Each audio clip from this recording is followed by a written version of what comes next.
శివదుర్గ జ్యోతిష్యాలయం ఆర్థిక ఉద్యోగ కుటుంబ మరే ఇతర సమస్యలకైనా పరిష్కారం చూపబడను. పరిష్కారం కోసం ఈ నంబర్ని సంప్రదించండి. Welcome to RTV. నేను మీ శ్రీనివాస్. 2024 ఎన్నికలకు 3 ప్రధాన పార్టీలు, ముఖ్యంగా టీడీపీ, జనసేన, బీజేపీ కూటమిగా ఏర్పడి కూడా 2024 ఎన్నికలకు సిద్ధమవుతున్న ఈ తరుణంలో సీట్ల పంపకాల విషయం కూడా దాదాపు ఖరారైంది. కాకపోతే ఈ సీట్ల పంపకాల విషయంలో ముఖ్యంగా నిన్నటి వరకు కూడా ప్రధాన పార్టీగా బరిలో ఉండబోతున్నటువంటి జనసేనకి తగినన్ని స్థానాలు రాలేదని కూడా ఇప్పుడు జరుగుతున్న పరిస్థితులు అయితే తేటతెల్లం చేస్తున్నాయి. దానికి సంబంధించి కూడా ముఖ్యంగా ఉమ్మడి ప్రకాశం జిల్లాలో కూడా జనసేనకి ఇప్పటివరకు కూడా ఒక్క సీటు కూడా కేటాయించకపోవడం పట్ల ఆ పార్టీ శ్రేణులు కొంత అసంతృప్తితో అయితే ఉన్నారు. దానికి సంబంధించి మనతో పాటు మాట్లాడేదాని కోసం ఉన్నారు జనసేన రాష్ట్ర నాయకులు ఆమంచి స్వాములు. ఆయన మాటలోనే అడిగి తెలుసుకునే ప్రయత్నం అయితే చేద్దాం. అసలు ఈ 2024 ఎన్నికలు జనసేన ఎజెండా ఎలా ఉండబోతుంది, ఇప్పుడు అభ్యర్థుల ఖరారు విషయంలో పార్టీ అధిష్టానం నిర్ణయం ఏ విధంగా పోతుంది, దానికి సంబంధించి పార్టీ శ్రేణులు ఏ విధంగా అనుకుంటున్నారో వారు మాట్లాడి తెలుసుకునే ప్రయత్నం అయితే చేద్దాం. నమస్తే స్వాములు గారు. నమస్తే అండి. ముందుగా ఆర్టీవీ ప్రేక్షకులకు నమస్కారం. ఇప్పుడు సీట్ల పంపకాల విషయంలో పూర్తిగా జనసేనకి అన్యాయం జరిగింది అని చెప్పేసి కొన్ని నియోజకవర్గాల్లో కూడా అంతర్గత పోరు అయితే బయటికి రావడం కూడా జరిగింది. దానికి సంబంధించి అది నిజమే అన్నట్టుగా ప్రకాశం జిల్లాలో, ఉమ్మడి ప్రకాశం జిల్లాలో 12 నియోజకవర్గాలు ఉంటే ఒక్క సీటు కూడా జనసేనకి ఇప్పటి వరకు కేటాయించలేదు. అసలు జనసేనకి ఉమ్మడి ప్రకాశం జిల్లాలో సీటు ఉందంటారా, లేక ఉమ్మడి పొత్తులో భాగంగా కూడా వారికే సపోర్ట్ చేయాల్సి ఉందంటారా?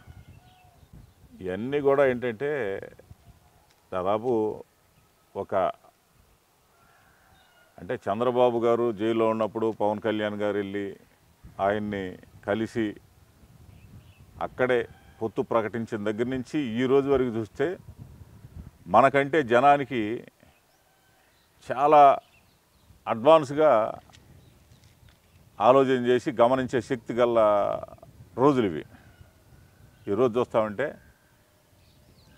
పవన్ కళ్యాణ్ గారే మా అధినేత దాదాపు 1/3 సీట్లు ఉండి పవర్ షేరింగ్ మీరు అనుకున్న దానికంటే కూడా ఎక్కువ ఊహించవచ్చు అని చెప్పి ఆయన మాట్లాడిన దీనిలోనే మేము కూడా అదే బాటలో ఖచ్చితంగా ఆయనతో నోటితోటి తీసుకున్న విధంగా మాట్లాడిన విధంగా జరుగుద్దనే ఆలోచనతో యావత్తు ఆంధ్రప్రదేశ్లో అందరూ కూడా ఎదురు చూస్తూ ఉన్నారు. మరి కారణాలు అయితే మనకు తెలియదు, కానీ తీసుకున్న 24 సీట్లలో కూడా మళ్ళీ ఇంకో 3 సీట్లు బీజేపీకి ఇవ్వటం, దానిలో కూడా మొన్న మళ్ళీ భీమవరం నుంచి ఇంకో సీటు ఇవ్వటం అయిపోతే ఈ దీనిలోకి సంబంధించి కృష్ణా జిల్లా వరకే ఈ సీట్లు సర్దుబాటు అనేవి జనసేనకు సంబంధించిన సీట్లు జరిగింది. అంటే గుంటూరులో ఒకటి ఇచ్చినా కూడా అది దాదాపు తెనాలి. దాని గురించి మనం మళ్ళీ ప్రత్యేకంగా చెప్పుకోవాల్సిన పని అయితే లేదు. ఇటు గుంటూరుని గ్రేటర్ రాయలసీమ 6 జిల్లాలను కలుపుకుంటే 7 జిల్లాల్లో దాదాపు ఇంకా కూడా 20 సీట్లు ఇచ్చినా సరిపోయే పరిస్థితి. అంటే వైసీపీ వాళ్ళు దాదాపు రాయలసీమలో కాపులు కావచ్చు, బీసీలు కావచ్చు, అట్లానే మైనార్టీలు కావచ్చు, ఎస్సీ ఎస్టీలు కావచ్చు, ప్రాధాన్యత ఇవ్వకుండా వాళ్ళ పార్టీకి సంబంధించిన కులానికి సంబంధించిన అభ్యర్థులకి ఎక్కువ ఇచ్చే తరుణంలో అదే వరుసలో భాగంగా ఈరోజు 24 ఎలక్షన్లో జనసేన, టీడీపీ, బీజేపీ పొత్తులో కూడా అదే జరగడం అనేది ఖచ్చితంగా రాయలసీమ ఏరియా మొత్తానికి గుంటూరు వరకు కూడా తీరని లోటు అనేది అయితే మటుకు నేను చెప్పగలను. కాకపోతే ఇప్పుడు మీరు చెప్తున్నారు పొత్తుల్లో భాగంగా సమాన ప్రాతిపదికన, అంటే మీరు చెప్పిన ప్రకారం సుమారు 60 సీట్లు పైగా, అంటే 55-60 సీట్లు జనసేనకు రావాల్సింది పొత్తులు మీరు చెప్పిన ప్రకారం. కానీ ఉన్న ఈ ప్రకటించిన 21లో కూడా ఇంక ఇప్పటి వరకు 3 అయితే ప్రకటించలేదు. 3 కూడా అసలు జనసేన నుంచి ప్రకటిస్తారా లేకపోతే టీడీపీకే సపోర్ట్ చేస్తారనేది ఒకటి అయితే నడుస్తుంది. దీనివల్ల పూర్తిగా జనసేన శ్రేణులు అయితే నిరుత్సాహం ఉన్నారని చెప్పేసి ఒకటి ఉంది. ఇది వాస్తవం లేదంటారా? అంటే అది ఎవరు ఎన్ని అనుకున్నా ఏమనుకున్నా కూడా ఎవరి పరిధిలో లేదు. అది ఖచ్చితంగా పవన్ కళ్యాణ్ గారు ఆలోచించి ఆయన రాజకీయ దాన్ని ఏమంటారంటే రాజకీయ చతురతతోటి ఒక పరిజ్ఞానమైన దీంతో ఆయన నిర్ణయం తీసుకొని ఆయన చేసే ఆలోచన, కానీ అది ఎవరికి మనబోటాళ్ళని చెప్పుకునేదానికి కూడా ఆస్కారం లేనటువంటి పరిస్థితి. ఎందుకంటే ఆయన మైండ్లో ఏదైతే ఉంటుందో అది ఫిక్స్ చేసుకొని అదే దీనిలోనే ఆయన ఖచ్చితంగా సీట్లని వాళ్ళకి ఇవ్వాలా లేకపోతే మనం దీన్ని తీసుకొని ఇంకా తీసుకోవాలా అనేది ఆయన ఆలోచన తప్పితే మనబోటి వాళ్ళం మాట్లాడే పరిధి కాదు అది. జనసేన అంటే నాయకులు కాదు, జన సైనికులు, వీర మహిళలతోటి ఉన్నటువంటి పార్టీ జనసేన అంటున్నారు. 2014లో పార్టీ పట్టిన దగ్గర నుంచి పొత్తు, 2019లో ఒంటరి పోరాటం, 2024 మళ్ళీ పొత్తులతోటి. ఇంకా ఎప్పుడు జనసేన వ్యక్తిగతంగా ఒంటరిగా పోటీలో ఉండి క్యాడర్కి న్యాయం చేస్తుందని చెప్పేసి అయితే జన సైనికులు అనుకుంటున్న మాట ఇది. దానిపై మీరేమంటారు? ఒకటండి, జనం అంతా కూడా, ఆంధ్ర రాష్ట్రం అంతా కూడా గత ప్రభుత్వం ఏం చేసింది, ఈ ప్రభుత్వం ఏం చేసింది, ఈ రెండింటికి విరుద్ధంగా అయితే పవన్ కళ్యాణ్ గారి కోసం, ఆయన సీఎం అయ్యేదానికోసం, ఆయన డైరెక్ట్గా నిలబడేదానికోసమే జనమంతా ఎదురు చూశారు. ఆ తరుణంలో ఆయన ఉండే ఆలోచన ఆయనకుండి టీడీపీతో పొత్తు పెట్టుకున్న తరుణంలో మళ్ళీ మొదటకొచ్చే సంగతి జరిగిందనేది జనంలో స్పష్టతగా ఉంది.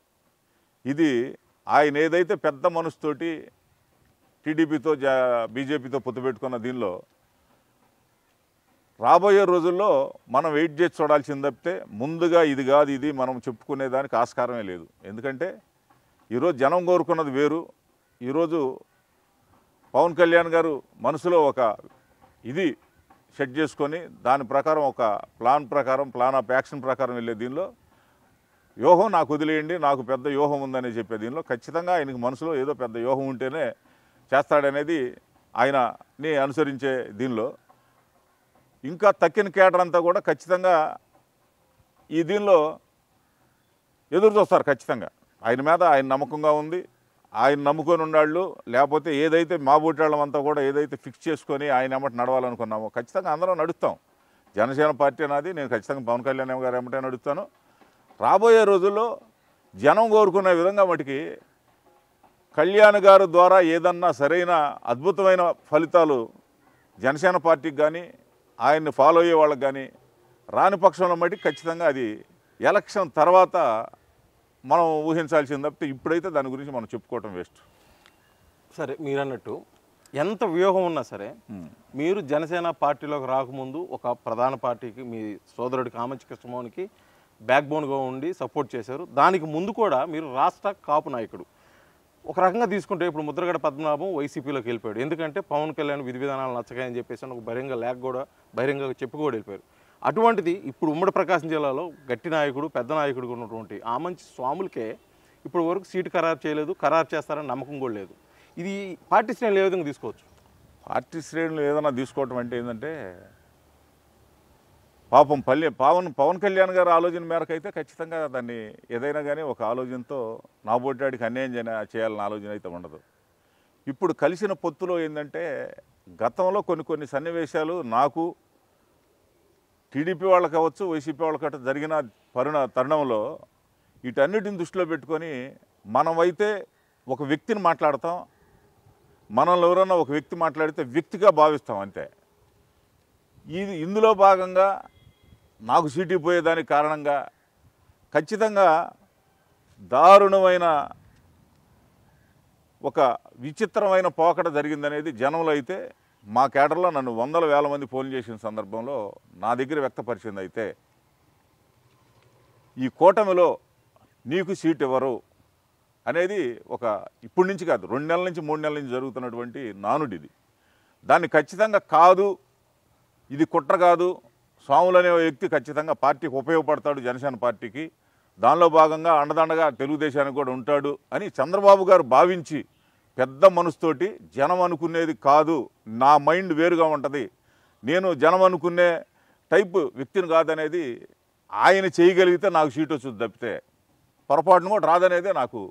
అంటే మీరు ఒక రకంగా చెప్పేది ఏంటంటే పవన్ కళ్యాణ్ చంద్రబాబు నాయుడు చేతిలో కీలుబొమ్మ అంటారు. కీలుబొమ్మనేం కాదు, ఆయన పరిధిలో ఏంటంటే అది అందాక పవన్ కళ్యాణ్ గారు అయినా సరే అక్కడ ఇప్పుడు పవన్ కళ్యాణ్ గారు ఆలోచన ఏంటి, మనం ఒక గ్రౌండ్ స్థాయిలో కూడా పెంచుకోవాల్సిన పరిధి ఉంది కాబట్టి గొప్ప వ్యక్తి కాబట్టి ఆయనకి నేను ఖచ్చితంగా మనం సహకరించాలి ఈసారి ఎలక్షన్లు అనే భాగంలో పార్టీ కానీ అది కీలుబొమ్మలు కాదు. ఎందుకంటే పెద్ద పార్టీ ఇది, ఆయన పెద్ద అనుభవజ్ఞుడు, ఖచ్చితంగా ఒక హోందాతనంగా చేస్తాడనే దీనిలో ఆయన మీద వదిలేయటం జరిగింది. అంతేగాని ఎంత వదిలేసినా పార్టీ పెట్టిన 6 నెలల్లో ప్రభుత్వం నెలకొల్పిన టీడీపీ చరిత్ర ఉంది ఆంధ్రప్రదేశ్లో. ప్రజారాజ్యం ద్వారా వచ్చి 18-20 సీట్లకి పరిమితమైన ప్రజారాజ్యం పార్టీ రాంగాల ఎన్నికలతో ఇప్పుడు జనసేన ప్రారంభమై కూడా పార్టీ 2014 అంటే ఆల్మోస్ట్ 10 సంవత్సరాలు అవుతుంది. ఇంకా ఎప్పుడు సొంత నిర్ణయాలు తీసుకొని పార్టీ కేడర్కి, ముఖ్యంగా మీలాంటి వాళ్ళకి, మిమ్మల్ని పవన్ కళ్యాణ్ని నమ్ముకుని వచ్చిన మీలాంటి వాళ్ళకి ఇంకెప్పుడు న్యాయం చేస్తానది పెద్ద ప్రశ్న. నేను వాస్తవంగా అయితే ఏ పార్టీలో సంబంధం లేదు. జనసేన పార్టీ పవన్ కళ్యాణ్ గారి యొక్క ఆశయాలు, ఆయన యొక్క నీతి నిబద్ధతతో కోసమే నేను చేరాను తప్పితే ఈ రోజైనా సరే నేను ఇంకో పార్టీలోకి వెళ్ళను. నాకు సీట్ ఇచ్చిన అయిపోయినా సరే ఆ పార్టీలోనే ఉంటా. కానప్పుడు నా పని నేను చేసుకుంటాను. నాకు బోల్డ్ చెరువులు ఉన్నాయి, బోల్డ్ వ్యవసాయం ఉంది, బోల్డ్ పనులు ఉన్నాయి. నాకు అవి చేసుకుంటాను. నేను జనానికి సేవ చేస్తా. అంతేగాని దీనిలో ఇంకో రకమైన ఆలోచన అయితే నేను చేయను. ఓకే, పార్టీ అయితే మారదంటున్నారు కానీ 2024 ఎన్నికలకి ఉమ్మడి ప్రకాశం జిల్లా 12 నియోజకవర్గాలు ఇంకా ప్రకటించాల్సింది ఒక దర్శనం ఉంది. బీఫామ్ వచ్చేదాకా కూడా ఎదురు చూసే పరిస్థితులు అయితే రాజకీయాల్లో ఉంది. కాబట్టి ఆ మంచి స్వాములు ఇండిపెండెంట్గా ఒకవేళ సీటు రాని పక్షంలో స్వతంత్ర అభ్యర్థిగా చీరాల నుంచి ఉండబోతున్నాడా, గిద్దలూరు నుంచి పోటీలో ఉండబోతున్నాడు? నేను దాదాపు ఏంటంటే నేను పార్టీలోకి వచ్చిన తర్వాత నేను వాస్తవంగా స్పీడు, నేను రాజకీయంగా జనసేన పార్టీలోకి చేరిందే పార్టీని భారీ బలోపేతంగా చేయాలి, పవన్ కళ్యాణ్ గారి అండదండలతోటి, ఆయన ఆలోచనతోటి, ఆయన సలహాలతోటి అని చెప్పి చేరాను. నేను అదే భాగంగా రాయలసీమ ఏరియాలో 5 నెలలు 4-5 కార్లు వేసుకొని దాదాపు 4-5 నెలలు తిరిగా. నాకు రాయలసీమ అంతా కూడా కొట్టిన పిండి అయిపోయింది. ఎవరు ఏడా ఏ ఎమ్మెల్యేని ఎట్ట తయారు చేయాలి, ఏ కులం నుంచి మనం పార్టీలోకి తీసుకుంటే బలోపేతం అవుద్ది అనేది నేను రీసెర్చ్ చేసే. వాస్తవంగా చేసిన దీనిలో ఏంటంటే నా బోటాడు అది చేయటమే తప్పు అనిపించింది. ఎందుకంటే దాన్ని ఒక దీనిలో వాళ్ళ కనసైకల్లో, వాళ్ళ కనుసన్నల్లో, వాళ్ళ దీనికి అనుకూలంగా అంటే అది నేను ఆ మాట కూడా ఆయన అడగటానికి ఈ రోజు వరకు కూడా దాదాపు 30 సార్లు అపాయింట్మెంట్ కోసం ట్రై చేసేది జరిగింది. అంటే మీరు చెప్పేది 30 సార్లు పవన్ కళ్యాణ్ గారి కోసం రుక్మిణి గారు గుండా అవ్వచ్చు, కేకే గారు గుండా అవ్వచ్చు, చల్లపల్లి శ్రీనివాస్ గారు గుండా అవ్వచ్చు, ఉదయ శ్రీనివాస్ టీ టైం ఆయన గుండా అవ్వచ్చు, ఇంకా లోన పార్టీలో ఉండే అక్కడ ఆయన దగ్గర వ్యక్తిగత అపాయింట్మెంట్ చూసుకునే వాళ్ళ ద్వారా అవ్వచ్చు. 30 టైమ్స్ ఖచ్చితంగా నేను చంద్రబాబు గారిని ఆయన కలిసి వచ్చిన తర్వాత, అంతకుముందు కాదు, కలిసి వచ్చిన తర్వాత ఆయన నేను 30 సార్లు అపాయింట్మెంట్ కోసం ట్రై చేస్తే నాకు దొరకలేదు. ఆయన అడుగుజాడల్లో ఆయన చెప్పిన విధానంగా నడుచుకుందామని. ఆ తర్వాతే నేను సైలెంట్ అయిపోయా. తర్వాత ఈ సీట్లు గీట్లతో చూసుకుంటే కొన్ని నాకు నా మైండ్కి నాకు స్పష్టత ఉంది. ఖచ్చితంగా దీనిలో ఏంది, ఇది ఏ జరగబోతుంది. ఇదంతా కూడా ఏంటంటే జనం ఆశ పెట్టుకున్న విధంగా ఆయన మీద ఆశ పెట్టుకున్నారు. కుల సంఘాలను కూడా నేను తిట్టాను. వాస్తవంగా మీకు విజిటింగ్ కార్డులు వాళ్ళు మీరేంది అసలు పవన్ కళ్యాణ్ గారిని గురించి మాట్లాడనేది.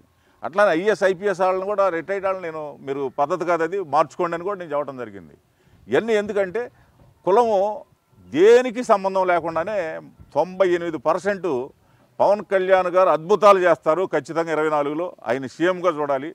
ఆయన ఒక పెద్ద విజన్ తోటి ఒక పెద్ద అన్ని కులాలకు ఉపయోగపడే శక్తిగా ఉండాలని కోరుకోవడం జరిగింది. దానివల్ల అందరూ ఒక యూనిట్ అయింది. దీనిలో నా బోటేడు వీళ్ళందరినీ కూడా నేను వ్యతిరేకించిన నేను అదే దీనిలో చెందినండి. 98%లో నేను కూడా ఒక క్యారెక్టర్, ఒక పర్సెంట్ అందుతో కూడా. కాకపోతే మీరు ఇప్పుడు చెప్పిన విధానం, మీరు రాయలసీమలు రీసెర్చ్ చేశారు, పార్టీ బలోపేతానికి కుల సంఘాలను ఏకం చేశారు, ఐపీఎస్లు రిటైర్డ్ ఐఏఎస్లు కూడా మీరు కలిశారు.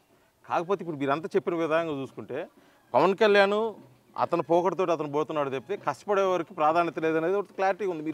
అది కానే కాదు, ఆయన వ్యూహం ప్రకారం ఆయన వెళ్ళాలని ఆలోచన మనదేందనేది పార్టీలో ఆయన అడగాలనే ఆలోచనతో నేను ట్రై చేశాను. ఎందుకంటే ఆయన ప్రకారమే మనం పోదామని ఆలోచన. కనీసం మీకు అపాయింట్మెంట్ దొరకని కూడా పరిస్థితి లేదు, ఈ రోజు కూడా లేదు నాకు. ఈ మధ్యలో ఆంధ్రజ్యోతి పేపర్ ఆయన కూడా మరి ఆయన సొంత దోలైందో నాకైతే అర్థం కాలేదు. ఆ పవన్ కళ్యాణ్ గారు ఆమంచి స్వాములు గారితో ఫోన్లో మాట్లాడారు, రేపో ఎల్లుండో కలవబోతున్నారు. ఇవన్నీ కూడా ఇలా ఏదో ఊళ్ళో పెళ్ళి అయితే కుక్కలాడావిడు అంటారు చూడు. మరి ఆంధ్రజ్యోతి వాళ్ళకి ఇదేందో జనమంతా ఏమనుకుంటారు, కూల్ చేయడానికి స్వాములు సీటు రాలేదనేది రాష్ట్రం మొత్తం ఉడికిపోయే చర్చ.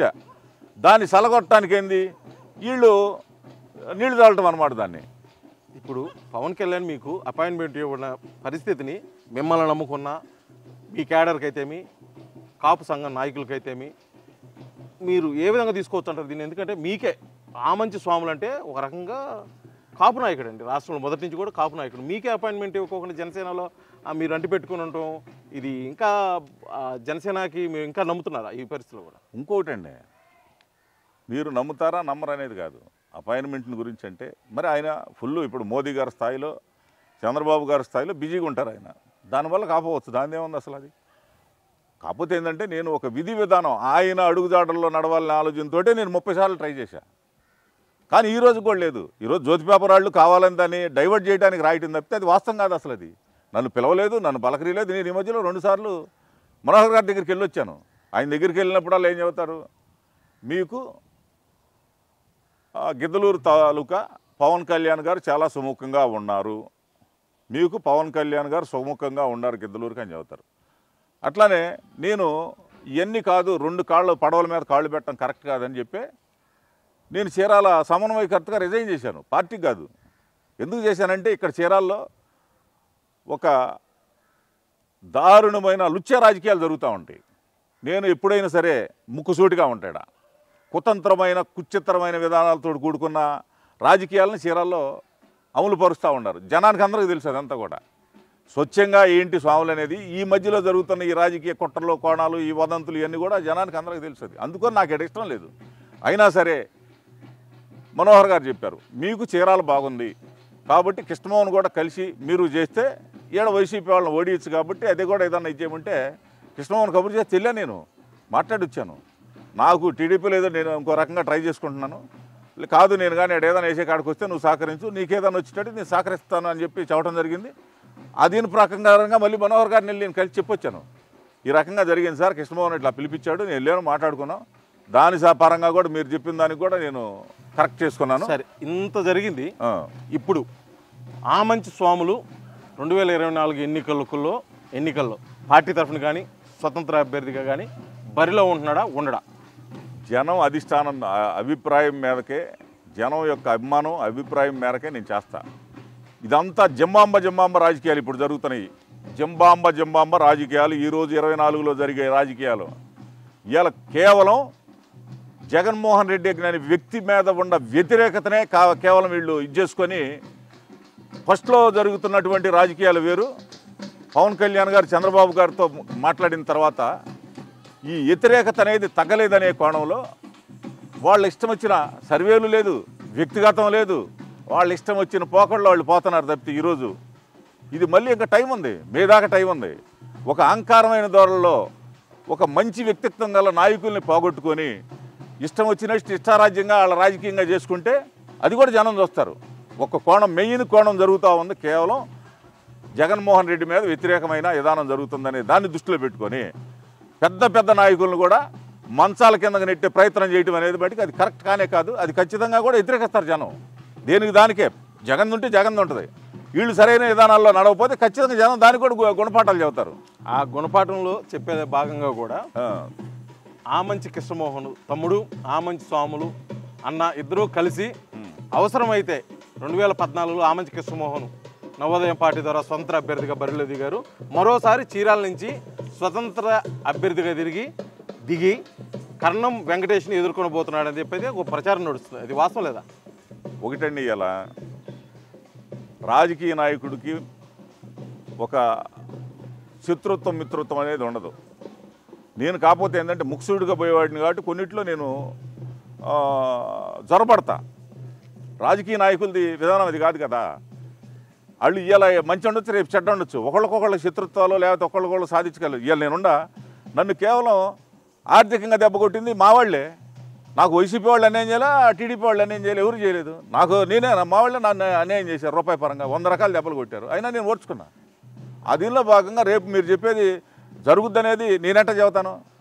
అది ఆ ఉన్న పరిస్థితులను బట్టి లాస్ట్ మినిట్లో జరిగే విధానాల్లో ఏదన్నా పవన్ కళ్యాణ్ గారు నేను ఫైనల్ ఈ రోజు కూడా చెబుతున్నా, నాకు ఇంత జరిగినా సరే నేను చాలా కూడా కష్ట నష్టాలు పడినా నేను పార్టీలో చేరే రోజు ఖచ్చితంగా నాకు 55 కోట్ల రూపాయలు నాకు పెనాల్టీ వేశారు. అది కూడా నేను ఈ మధ్యలో నాగబాబు గారికి చెప్పా, ఇదేంటి సార్ నాకు ఏదన్నా ఒక మంచి జరుగుద్ది అనుకున్నాను, రేపు నేను పోయి ఇంకొకళ్ళ కాళ్ళకాడ నుంచోవడం అంటే అది కరెక్ట్ కాదు కదా, మన పార్టీ నమ్ముకొని వచ్చాను. ఆయన కూడా దానికి ఏదో మాట్లాడారు. రాబోయే రోజుల్లో ఖచ్చితంగా పవన్ కళ్యాణ్ గారు ఆధ్వర్యంలో నడుస్తా, నేను జనసేనలోనే కొనసాగుతా. ఒకవేళ వాళ్ళకి ఏదైనా ఇష్టం లేకపోతే నా పని నేను చేసుకుంటా, అంతేగాని ఏ పార్టీలోకి వెళ్ళను. ఇండిపెండెంట్ అంటారా, గిద్దలూరు నా కాన్సెప్టు. ఖచ్చితంగా అక్కడ జనాన్ని ఈరోజు ప్రోగ్రాం జరుగుతూ ఉంది అక్కడ. ఏది ఎందుకని మనకు రాలేదనే దానికోసం చర్చించుకునే దానికోసం వాళ్ళ ఆలోచన అంతా తీసుకొని అది కూడా పవన్ కళ్యాణ్ గారికి చేరేస్తాను నేను, మీడియా ద్వారా చేరేస్తాను. విడిగా అయితే మనం పంపించే అవకాశం ఉండదు కాబట్టి, పోయే అవకాశం ఉండదు కాబట్టి ఖచ్చితంగా మీ పోటీ వాళ్ళ మీడియా ద్వారా ఖచ్చితంగా ఆయనకి అక్కడ ఉన్న జనం కానీ నేను కానీ తెలియపరచడం జరుగుతుంది.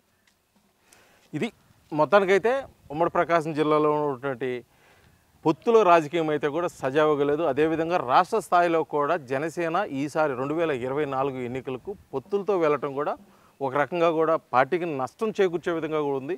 నాలాంటి నాయకులకు కూడా స్థానం లేని పరిస్థితి, కనీసం పవన్ కళ్యాణ్ దగ్గర అపాయింట్మెంట్ కూడా దొరకని ఈ పరిస్థితుల్లో 2024 ఎన్నికలకు ఏ విధంగా పోబోతా అనేది కూడా రాబోయే కొద్ది రోజుల్లోనే ఒక నిర్ణయానికి అయితే వచ్చే అవకాశం ఉందని చెప్పేసి కూడా ఆమంచి స్వాములు అయితే తెలియజేస్తున్నారు. వీడియో జర్నలిస్ట్ లక్ష్మణ్తో శ్రీనివాస్, RTV, చీరాల, ఉమ్మడి ప్రకాశం జిల్లా. మరిన్ని వీడియోస్ కోసం ఛానల్ ని సబ్స్క్రైబ్ చేయండి, లేటెస్ట్ అప్డేట్స్ కోసం వాట్సాప్ ఛానల్ ని ఫాలో చేయండి అండ్ లింక్ డిస్క్రిప్షన్ లో ఉంది.